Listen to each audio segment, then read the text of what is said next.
Hi, everybody. I'm Randy.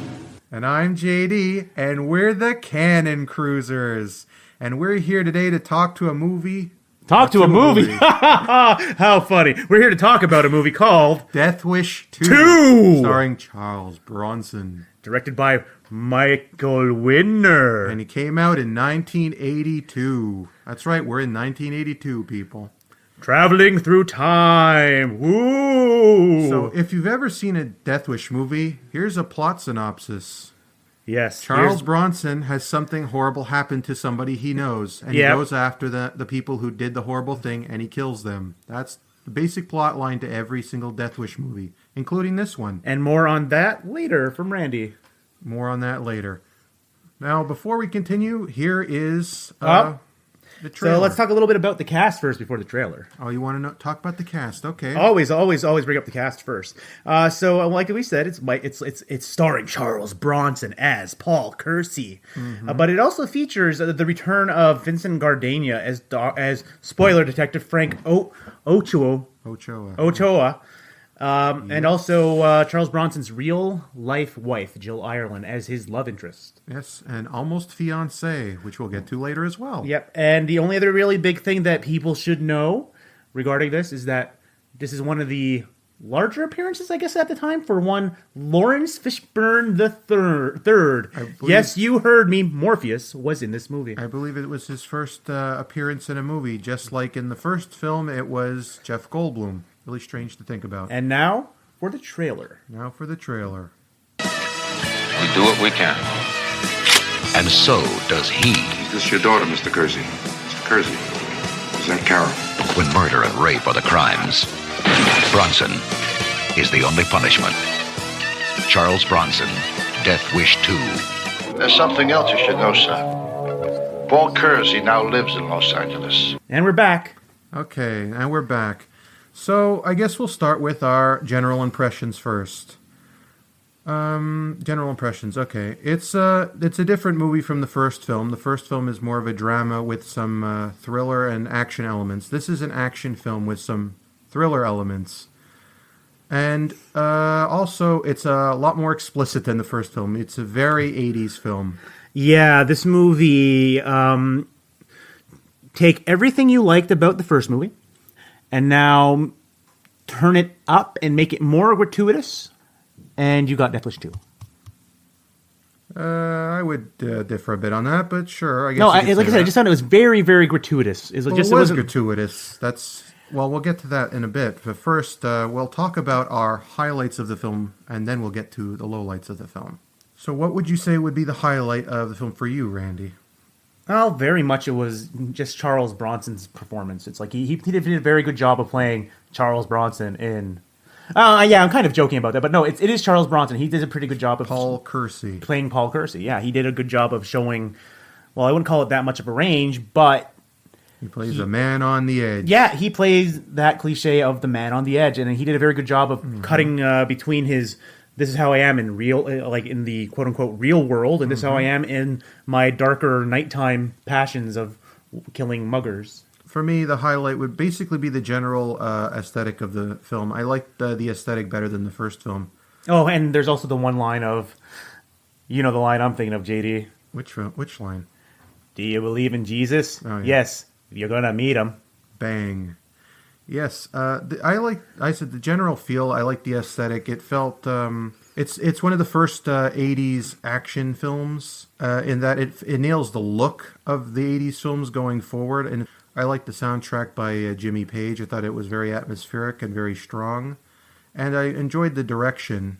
I thought Michael Winner did a really good job. Yeah, very consistent. It's like it's very much was in the style of the first movie. But to transfer over to the next thing, which would be the lowlights, what I didn't like was that the film starts the same way as the first film, only more gratuitous. Yeah, it was very much just like, here's the exact same plot points as the first movie, leading as your... I think it could have done without that, honestly. That to me, that was the weakest part of the whole That's movie. what brought the movie down, was a lot of just like... It was a lot of that idea that this is a sequel to a movie that was quote-unquote popular. So let's do it the exact same thing again. Which I think hurt the film in the long run, because I actually Yeah. there's a lot about the film I actually did like a lot, but most of it was stuff that didn't happen like the first movie did, which is hard to explain because the basic setup is the same, but the events that unfold are different than the first movie, and I actually like the events that unfold and how they unfold. I just don't like the setup. I thought it was I found the setup was needless. It was just gratuitous, and then I found a lot of it to be a lot more.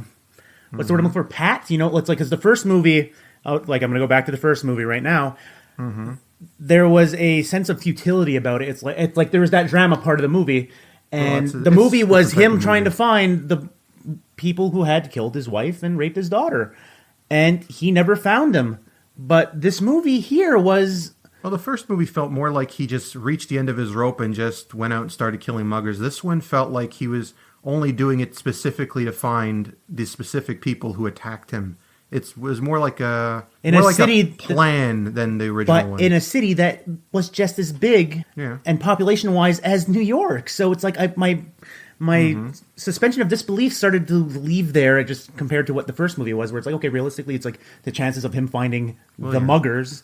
Well, the first one was more about him falling apart. The second one was more about him finding revenge. It's a different focus. They changed the character of that bit from the first movie. It's also been about, what, 5 years since the original movie. So there's, like I said, it's not quite the same as the first one, even though the setup is the same, which, as I said before, is what my least favorite part of the film. I think they could have done with a different setup. It would have helped the film a lot. And that being said, what would you score the film?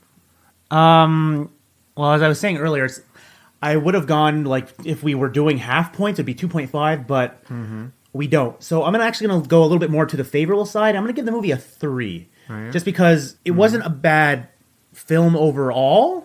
It's just that it just didn't feel as strong as the first film, like the first movie. Partially because of the whole, let's repeat certain points of this first movie again. I would agree with that. But what would you say if, let's say, you never saw the first film? Would that change your rating at all? Yeah, I probably would go a little bit. I would probably have kind of gone towards the 2 in that range. It's just that it's like I have this investment in the character, so it's like it gets brought up more. That's interesting. It's that if it was just a movie, it was just kind of like, okay, this is kind of a I'm not going to say a spectacular action film, because this is not what these movies are yet. This isn't the period we're in yet. Oh, no. It doesn't work as a thriller. Well, yeah, it doesn't work strongly as the thriller that you want it to be, like the first movie. Okay. So just without that investment, just like, okay, this is kind of like a so-so thriller, kind of invested in the story, okay. But without that element of the connection, it wouldn't feel as strong. I think it's funny that you said the same thing about half measures, because for me, I think I would have given it about a 3.5 out of 5, and I'll round down to a 3, because I like a lot of the movie, and if it was on television, I would probably watch it, but I don't like the beginning of the movie. I like the rest of it a lot more. It's going to sound weird for me to say this. I found the pacing in this movie wasn't as strong as the first. Really? I like the pacing more. Because, we've talked about this before. I have an issue with certain like time periods, like the more leisurely pace of certain time periods for the pacing of films. So the first one was done in the 70s and did have a leisurely pace, but I felt it was consistent throughout. I found this movie to be very unevenly paced. Oh, that I could definitely see, but so it's like I didn't find the pacing as tight. I like as that the it premiere started quicker than the first one, and it got to the next parts a lot quicker. But some scenes did take longer. Yeah, it's just a lot of it took long. A lot of the relationship drama going on. Well, not really drama, because there was no real drama going on between him and his love interest. Oh yes, because it's like they were very much in love, but they had different opinions on how the law should work, and it ended up by the end of the film. Which is only really brought up at the 2 points in the film. One with a great. Actually, this will probably be one of my other highlights of the film when Lieutenant Ochoa shows up at Jerry, the love interest's apartment. Unannounced, and is waiting for her and drops a bomb on her. It's like, hey, remember those New York vigilante killings? It's your boyfriend, Paul. Yeah, that was pretty good. And the second point was at the end of the film when she chooses to leave him because she realizes. Another thing I didn't point out, even though we should because of the type of movie it is, I actually like the kills better in this one than the first one, because the first one they were kind of, obviously because of the type of movie it wasn't as a focus. On this one they were a lot more memorable. The first one I found it was more realistic. It was like, here's a couple of muggers, I'm gunning them down. Yeah. Now we're starting to move move towards the trend of a set piece kind of filming for these action sequences. And since, like I said, I preferred the general aesthetic of this film to the first one. I preferred that take on it just to make the movie more memorable. But as a whole, I'd say we both agree that it's not as strong as the first movie. Yeah. Okay, and that's it for Death Wish 2. Up next, I believe we have a film called The Last American Virgin, if we can get a hold of it, and I hope we can, because I don't like skipping films too much. And on that point, I should just mention that there's a possibility that we may have skipped the film before this one, but we will be trying to get to get that film back in the catalog and may slot it in when we can find it. If we miss a film that we say we're going to do, it's usually because we can't find it at that point in time. But if we find it at a later date, we'll do it then, and we'll put it out at that point. We're trying to go chronological, but it might not always work out. Yeah, so just for the clarifications, like the film that we may have skipped was called Body and Soul. Yes, it's a remake of a 1947 film. And this is a title that I keep mixing up with Heart and Soul. Yes. He has several times. If we have a week, for instance, where we want to put something out and we don't have anything, we'll probably just do a non-canon episode or something, just to fill the time out. But anyway, that's it for this episode. Thank you for listening. We'll see you next time, and keep cruising that canon catalog of great films. Keep cruising the canon catalog, and we'll see you next time. Bye-bye. Bye-bye.